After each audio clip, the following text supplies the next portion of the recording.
दोस्तों, आज का हमारा चैप्टर है वैल्यूएशन अंडर जीएसटी। दोस्तों, अभी तक हमने जो पढ़ा वो पढ़ा introduction, determination and definition of supply. फिर हमने जब पढ़ा levy and collection of GST. फिर लेवी के अंदर भी पार्ट चालू हो गए हैं। पहला जिसमें हमने समझा टाइम ऑफ सप्लाई। अब इसका नेक्स्ट लेवी के अंदर पार्ट है वैल्यूएशन। तो दोस्तों, इसको शुरू करते हैं। Value of supply of goods and services. दोस्तों, वैल्यूएशन जो है पहले वाले लॉ के अंदर, अगर हम बोले एक्साइज के अंदर, पहले एक्सेसिबल वैल्यू या एमआरपी ऑफ गुड्स वो होती थी वैल्यू जिसके ऊपर एक्साइज ड्यूटी चार्ज होती थी। वीएटी वैट के अंदर दोस्तों सेल वैल्यू हमारी वैल्यू होती थी जिसके ऊपर की वैट चार्ज होता था। परसेंटेज, वैट की परसेंटेज इस पे कैलकुलेट होती थी और वैट अमाउंट कैलकुलेट होता था। सर्विस टैक्स के अंदर दोस्तों टैक्सेबल वैल्यू होती थी और इस वैल्यू के ऊपर सर्विस टैक्स कैलकुलेट होता था। अब जीएसटी के अंदर दोस्तों भी अब एक्सेसिबल वैल्यू एमआरपी नहीं लिया गया है, सेल वैल्यू नहीं लिया गया है, यहां पे क्या लिया गया है, टैक्सेबल वैल्यू के ऊपर जीएसटी कैलकुलेट होगा। दोस्तों, एक क्वेश्चन है कि वैल्यूएशन सब क्यों, वैल्यूएशन का ओरिजिनेशन क्यों हुआ, हम क्यों पढ़ रहे हैं इसको। जीएसटी में वैल्यूएशन हमने लेवी समझ लिया, टाइम ऑफ सप्लाई की भी इंपॉर्टेंस हमें समझ में आ रही है कि उससे जीएसटी की लायबिलिटी डिटरमाइन होती है, कब पे करना है। तो वैल्यूएशन का भी क्या फैक्टर है, इसकी क्या जीएसटी में इंपॉर्टेंस है। तो दोस्तों वो इसलिए है क्योंकि the tax normally payable on ad valorem basis under GST. तो दोस्तों एड वोलरम का मतलब क्या होता है लॉ के अंदर? एड वोलरम का मतलब होता है कोई एक परसेंटेज जो कि कैलकुलेट हो किसी वैल्यू के ऊपर, टैक्स जो परसेंटेज कैलकुलेट हो किसी वैल्यू के ऊपर, उसको हम बोलते हैं एड वोलरम टैक्स। तो जीएसटी के अंदर जो टैक्स कैलकुलेट होता है वो एड वोलरम बेसिस पे कैलकुलेट होता है, यानी कि percentage of value of supply of goods or services. इसे समझते हैं कि एड वोलरम टैक्स कलेक्ट करने के अलग अलग तरीके हैं दोस्तों। जैसे कि एक तो होता है कि फ्लैट, कि आप कोई भी ट्रांजैक्शन करिए आपको इतना फ्लैट टैक्स देना पड़ेगा, 100 रुपये 50 रुपये। आप एक्साइज ड्यूटी के अंदर भी देखते थे कि वहां पे आपका पेट्रोल का रेट कुछ होगा तो वहां पे बट आपको इतना अमाउंट आपको एक्साइज ड्यूटी पे करना होगा। सिमिलरली आपको कहीं ना कहीं जीएसटी के अंदर भी, वैसे जीएसटी एड वोलरम बेसिस है बट यहाँ पे भी मैं आपको इसी चैप्टर में दिखाऊंगा कि जहां पे गवर्नमेंट ने टैक्स एड वोलरम की जगह फ्लैट वाला टैक्स भी लगाया हुआ है कि जिसमें अमाउंट है, सीधा वैल्यू है, वो किसी परसेंटेज पे कैलकुलेट नहीं होती। सीधा बोला गया कि आपको इस ट्रांजैक्शन के ऊपर 200 रुपए टैक्स देना होगा, आपको इसके ऊपर 500 रुपीज टैक्स देना पड़ेगा। ठीक है दोस्तों, तो अब हमें वैल्यूएशन समझ में आया कि वैल्यूएशन हमें इसलिए समझना है क्योंकि यहाँ पे जो जीएसटी के अंदर टैक्स जो कैलकुलेट होता है वो एड वोलरम बेसिस पे होता है, जो कि एक परसेंटेज होती है वैल्यू के ऊपर। अब जब तक ये वैल्यू नहीं है तो वो परसेंटेज उसके ऊपर कैसे कैलकुलेट होगी, तो वैल्यू क्या होगी वो हमें इस चैप्टर के अंदर पढ़ना है। अब दोस्तों वैल्यूएशन का जो सेक्शन है, सेक्शन 15, बस एक ही सेक्शन है। अब आप कहेंगे सर ये तो बहुत इजी हो गया, एक ही सेक्शन पढ़ना है सर, जल्दी से बढ़ा दीजिए और छुट्टी कर दीजिए। नहीं, सेक्शन 15 के साथ आपको कुछ रूल्स भी पढ़ने हैं। अब सेक्शन 15 के अंदर भी अगर मैं बोलूं तो बहुत ही कम सब प्रोविजन है इसके, सब सेक्शन है इसके। सब सेक्शन 1 बोलता है, एक ही लाइन लिखी हुई है दोस्तों कि value of supply is equal to transaction value. कहता है कि वैल्यू सप्लाई वो मान लीजिए जो कि ट्रांजैक्शन की वैल्यू है। और इसका सबसेक्शन 2 बोलता है कि इसके अंदर इंक्लूसिव, इसके अंदर क्या क्या चीजें वैल्यू ऑफ सप्लाई में इंक्लूड करनी है वो डिफाइन कर रखी हैं। सबसेक्शन 5(3) बताता है कि इसमें से क्या चीजें एक्सक्लूड करनी है, जैसे कि डिस्काउंट। और फोर्थ बोलता है इसका सबसेक्शन कि if value of supply can not be determined under section 15(1) कि यानी कि आप ट्रांजैक्शन वैल्यू सही से नहीं डिटरमाइन कर पा रहे हैं तो फिर आपको वैल्यूएशन अंडर जीएसटी रूल 2017 को रेफर करना होगा। तो हमें सेक्शन 15 समझना है इस चैप्टर के अंदर, और साथ में क्या देखना है, इसके रूल्स देखने हैं। तो दो चीजें होगी दोस्तों, एक सेक्शन 15 और दूसरा वैल्यूएशन रूल्स। इन दो को अगर हमें समझ में आ गया तो हम जीएसटी के अंदर वैल्यू निकालेंगे जिसके ऊपर की टैक्स रेट लगेगा और टैक्स अमाउंट कैलकुलेट होगा। अब दोस्तों सेक्शन 15 पे आते हैं और उसके सबसेक्शन 1 पे आते हैं, जो कहता है कि value of goods services for purpose of tax computation will be transaction value. वो कहता है कि value of goods slash services for purpose of tax computation will be transaction value. Transaction value को हमने हाईलाइट करा है। तो ट्रांजैक्शन वैल्यू क्या होती है दोस्तों, एग्जाम्पल से बात करें तो दोस्तों एग्जाम्पल मेरा रियल लाइफ का है कि मैं अपने पिताजी के साथ उनकी कंबल की दुकान है वहां पे बैठा हुआ था पहले। तो वहां पे एक कस्टमर आया और उसने एक बढ़िया सा कंबल खरीदा और जिसका पापा ने बोला कि पिताजी ने बोला कि उसका जो रेट है 2000 रुपये कंबल का रेट है, और उसने कहा पिताजी ने बोला कि वो उसे 1600 रुपये में उस कस्टमर को दे देंगे 20% डिस्काउंट देके। तो उस दुकानदार उस ग्राहक ने बहुत मोलभाव करा पिताजी से और वो 1400 रुपये में उसने मोलभाव फिक्स करा और बोला कि 1400 प्लस जीएसटी वो हमें पे कर देगा। तो मेरे पिताजी ने मुझे बोला कि बेटा इसका बिल बना दीजिए। मैंने बिल बनाया और उसकी वैल्यू लिखी ऊपर 2000 रुपये, डिस्काउंट लेस कर दिया 30% 600 रुपये, 1400 रुपये उसकी वैल्यू और 1400 रुपीज़ के ऊपर जीएसटी 5% कैलकुलेट करके 70 रुपीज़ ऐड करके 1470 का इनवॉइस उसको दिया और उसने 1470 की 1470 रुपये की पेमेंट कर दी। कुछ देर बाद दोस्तों एक और कस्टमर आया। वो कस्टमर थोड़ा सा देखने में और भी रिच फैमिली वाला लग रहा था। तो पिताजी ने वही कंबल उसे दिखाया महंगे वाला जिसकी एमआरपी 2000 रुपये थी, और पिताजी ने उसे बोला कि ये तो कंबल आपको जो है वो मैं 1800 रुपये का दूंगा। मतलब उसको पहले वाला उसके साथ जो डील हुई वो 1800 रुपये की हुई और वो 1800 रुपये पे एग्री हो गया। अब पिताजी ने मुझे बोला कि इसका भी बिल बना दीजिए। मैंने अब दोस्तों बिल बनाया, 2000 रुपये बेसिक वैल्यू, 10% डिस्काउंट 200 रुपये, 1800 रुपये और उसके ऊपर मैंने 5% जीएसटी कैलकुलेट करा 90 रुपीज़। तो मैंने इनवॉइस उसको कितने का दिया, उस कस्टमर को 1890 रुपये का। तो दोस्तों इस दो ट्रांजैक्शन के अंदर एक ही चीज 1400 रुपये प्लस टैक्स पे बिकी और दूसरी वही चीज 1800 प्लस जीएसटी के अंदर 5% जीएसटी पे बिकी। मैंने अपने पिताजी से बोला कि आपने इसके अंदर टैक्स की चोरी करी है। पिताजी ने पूछा कैसे? मैंने बोला कि आपने एक सामान उसी चीज के ऊपर गवर्नमेंट को 70 रुपये टैक्स दे रहे हो और उसी चीज के ऊपर दूसरे ट्रांजैक्शन पे आप 90 रुपये टैक्स दे रहे हो। तो यानी कि इसके ऊपर तो 90 रुपये टैक्स बनता था, आपको 180 रुपये गवर्नमेंट को देना चाहिए, जबकि आप 90 प्लस 70 160 रुपीज टैक्स पे कर रहे हैं। तो दोस्तों क्या ये सही है? मैंने क्या सही बोला? नहीं, उस टाइम मैंने सही नहीं बोला।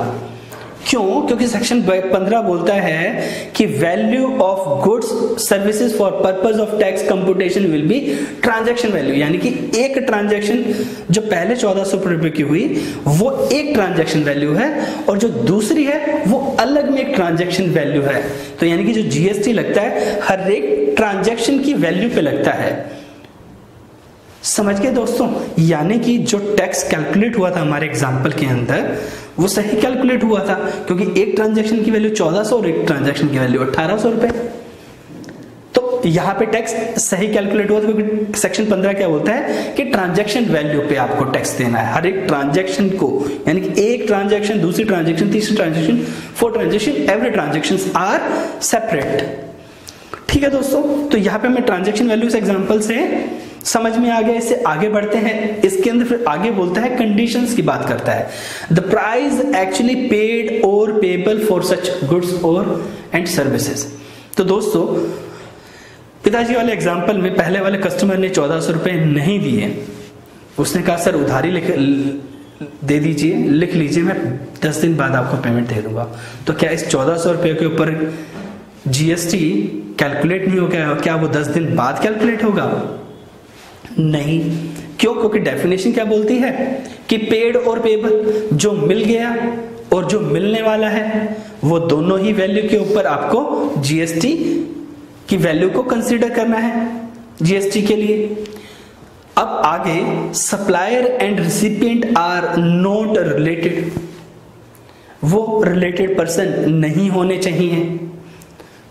ठीक है दोस्तों, रिलेटेड पर्सन की डेफिनेशन हम आगे देखेंगे। रिलेटेड पर्सन जनरली हमें पता है कि कौन होते हैं, फैमिली मेंबर होते हैं, कंपनी के अंदर डायरेक्टर होते हैं, पार्टनरशिप फर्म के अंदर पार्टनर्स होते हैं। नेक्स्ट है दोस्तों, price is a sole consideration.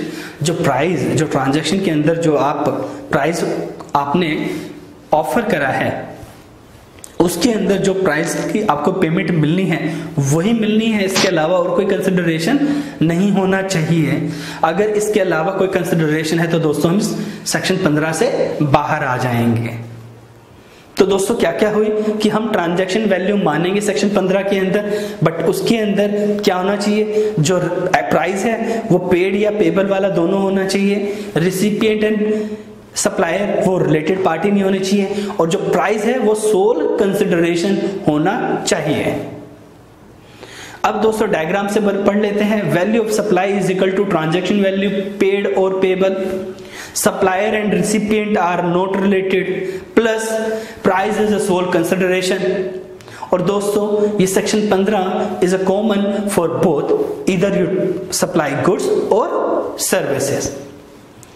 और इस ट्रांजैक्शन के ऊपर क्या चार्ज होगा, या तो आईजीएसटी, सीजीएसटी, एसजीएसटी या यूटीजीएसटी। अब आगे दोस्तों इसके सब जो सेक्शन है 2, 3 को पढ़ते हैं, जो कहता है कि value of supply to include और एक्सक्लूड। तो पहले हम इंक्लूजन की बात करते हैं कि क्या इंक्लूड होगा। पहले कहता है कि taxes other than CGST, SGST, IGST, GST और सेस, वो क्या है अदर देन, अगर सीजीएसटी, एसजीएसटी से अलग टैक्स हैं तो एक्सक्लूड होगा। अब दोस्तों क्या ऐसे टैक्स हैं जो कि इंक्लूड होंगे? एग्जांपल में अगर मैं कोई इंपोर्ट ऑफ गुड्स करता हूं और उसके ऊपर मुझे जीएसटी कैलकुलेट करना है दोस्तों, तो ये सेक्शन 15 सबसेक्शन 2 मुझे इसको समझना पड़ेगा। क्यों? क्योंकि वहां पे दोस्तों इस एग्जांपल के अंदर अगर मैंने माल इंपोर्ट करा, मान लेते हैं उसकी वैल्यू 100 रुपए है। अब 100 रुपए के ऊपर टैक्स कौन कौन से लगेंगे? सबसे पहले कस्टम के अंदर जो भी उसका बेसिक कस्टम ड्यूटी है, सेस है, एजुकेशन सेस है, वो लगेगा, और फिर उसके ऊपर आईजीएसटी लगेगा। तो दोस्तों इस 100 रुपए के ऊपर मैंने मान लेते हैं कि बीसीडी 10% दिया, यानी कि 100 रुपीज के ऊपर 10% क्या, 10 रुपीज क्या आ गया, बेसिक कस्टम ड्यूटी।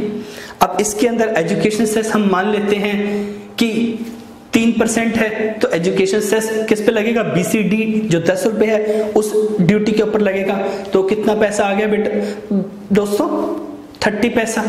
तो अभी तक टैक्स कितना लग गया? 10 रुपए 30 पैसे। अब उसकी वैल्यू कितनी बन गई दोस्तों? 100 रुपए प्लस 10 रुपए 30 पैसे, 110 रुपए 30 पैसे। अब इसके अंदर कोई सीजीएसटी, एसजीएसटी नहीं है। अब आईजीएसटी दोस्तों कैलकुलेट होगा, तो आईजीएसटी के लिए वैल्यू क्या होगी दोस्तों? 110 रुपए 30 पैसे या 100 रुपए? 110 रुपए 30 पैसे, क्योंकि हमें टैक्सेस कौन से एक्सक्लूड करने हैं? सिर्फ जीएसटी वाले। इसके अलावा वाले सारे टैक्स वैल्यू के अंदर हमें इंक्लूड रखने हैं। तो 110 रुपए 30 पैसे के ऊपर मान लेते हैं कि जीएसटी का रेट 12% है। तो कितना हुआ दोस्तों?